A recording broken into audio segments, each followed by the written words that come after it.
Alors, chers élèves, dans cette vidéo, nous allons faire la suite de la leçon. Donc, on est dans le cahier partie leçon, partie les quadrilatères particuliers.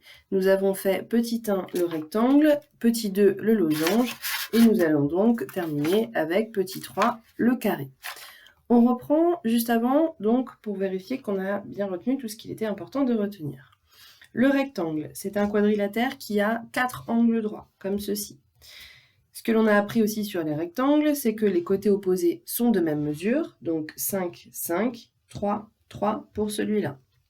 Et on a vu deux remarques pour le rectangle, pour les diagonales du rectangle. On a appris que les diagonales du rectangle, elles se coupent en leur milieu, ce qui veut dire que le point qui est ici, le point d'intersection des diagonales, eh bien c'est aussi le milieu de chaque diagonale. Et on a appris que les diagonales du rectangle, elles sont de même mesure. Donc la diagonale AC a la même mesure que la diagonale BD. Voici donc les deux remarques qu'il faut retenir sur les diagonales du rectangle.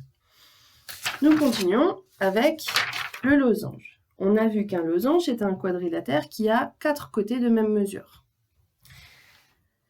Et nous avons vu deux remarques également sur les diagonales du losange. On a vu que les diagonales du losange, elles se coupent en leur milieu. Mais cette remarque-là, je l'ai déjà faite pour le rectangle, d'accord? Donc, les diagonales se coupent en leur milieu, ça marche pour le losange et ça marchait aussi pour le rectangle. Le point I qui est ici, donc qui est le point d'intersection des diagonales, c'est donc le milieu de la diagonale HF et le milieu de la diagonale EG. L'autre remarque que l'on a vue sur les diagonales du losange, c'est qu'elles sont perpendiculaires. C'est pour ça qu'ici, on a mis un angle droit. Voici pour les rappels. Nous continuons donc avec la partie petit 3 sur le carré. Un carré, tout le monde sait ce que c'est, et normalement, vous l'avez appris et compris.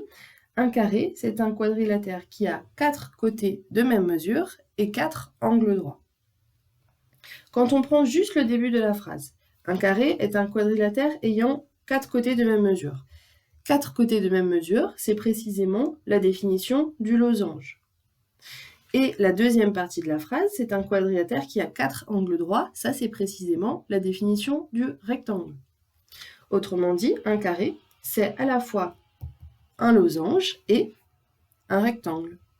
Voici donc ce qu'on va écrire en première remarque. La remarque que vous écrivez, c'est donc celle-ci. Un carré est à la fois un losange et un rectangle. Et on va aller un tout petit peu plus loin. C'est-à-dire qu'on va dire cette fois-ci que un carré, c'est un losange. Un carré, c'est un losange particulier, puisque un carré, c'est un losange qui, en plus, a 4 angles droits. De même, on va pouvoir dire qu'un carré, c'est un rectangle. Mais un carré, c'est un rectangle particulier, parce qu'un carré, c'est un rectangle dont les 4 côtés sont de même mesure. À la suite de cette remarque, vous écrivez donc un carré est un losange particulier et un carré est aussi un rectangle particulier. Bien sûr, on ne peut pas dire le contraire de la phrase. On ne peut pas dire qu'un losange est un carré, bien évidemment. Nous continuons avec l'exemple. Nous allons construire un carré IJKL dont les côtés mesurent 5 cm. On commence comme d'habitude avec une figure à main levée. J'ai tracé un carré, je mets les lettres et je mets le codage. Donc le carré, c'est un quadrilatère qui a 4 côtés de même mesure. Donc je mets le même codage sur tous les côtés en notant ici 5 cm et 4 angles droits. Donc je note le codage de chaque angle droit. C'est donc la figure à main levée. Et à côté, nous allons, comme d'habitude, construire la figure en vraie grandeur. Alors, pour construire le carré, il faut que je trace donc 4 côtés de 5 cm avec un angle droit à chaque fois.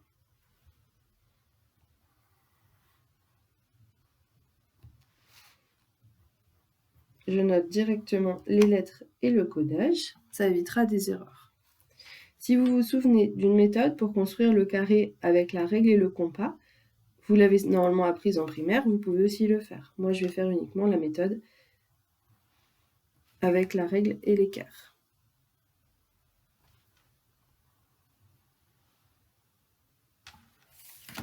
Ah oui, j'aurais dû préciser quelque chose d'important. Moi, j'ai fait sur une feuille blanche. Vous êtes sur votre cahier, donc vous avez les carreaux. Mais ici, je ne veux pas que vous suiviez les lignes des carreaux, d'accord? Donc vous faites un premier segment qui ne suit pas les lignes du carreau pour que vous vous entraîniez à tracer des angles droits.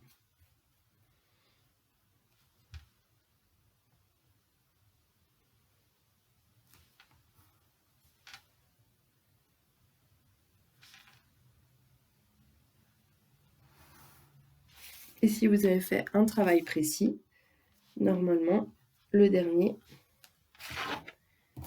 est déjà perpendiculaire et mesure déjà 5 cm. Je vérifie. Ok, mon travail est correct. Je termine.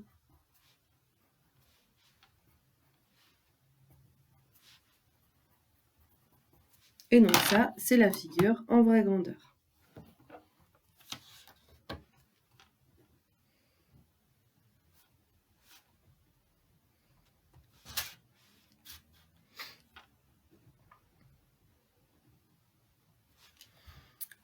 Nous allons ensuite tracer les diagonales du carré pour faire des remarques sur les diagonales du carré.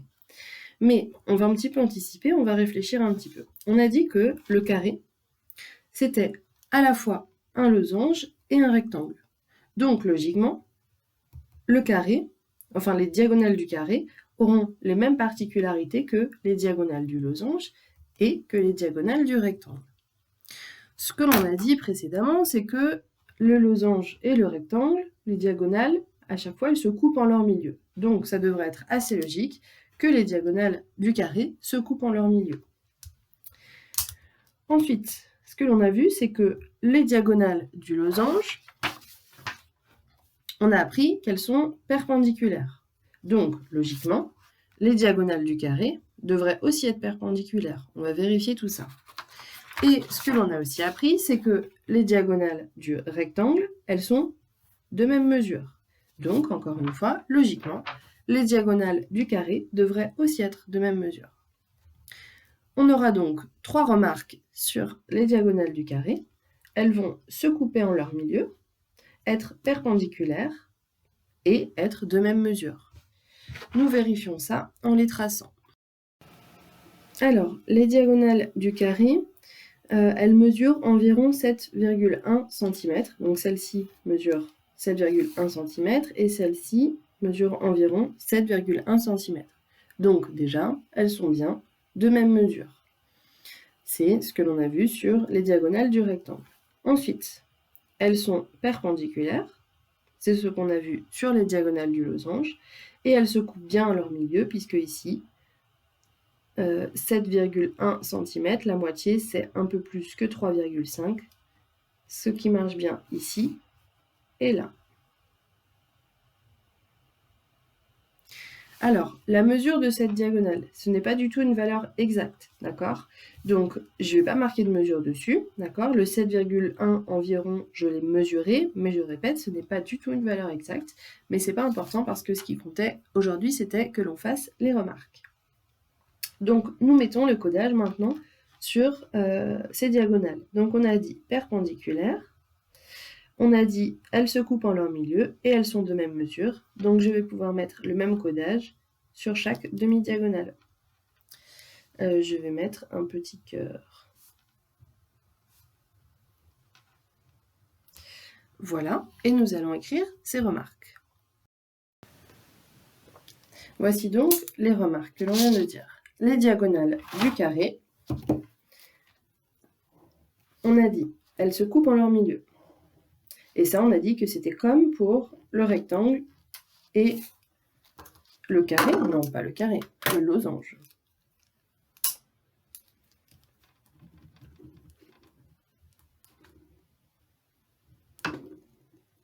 Ensuite, on a dit que les diagonales du carré sont de même mesure. Et ça, on a dit que c'était comme pour le rectangle. Et enfin, on a dit qu'elles étaient perpendiculaires, et ça, on a dit que c'était comme pour le losange. Voilà, bien sûr, je vous laisse le temps de faire pause, de revenir en arrière jusqu'à tout comprendre et tout refaire. À plus tard.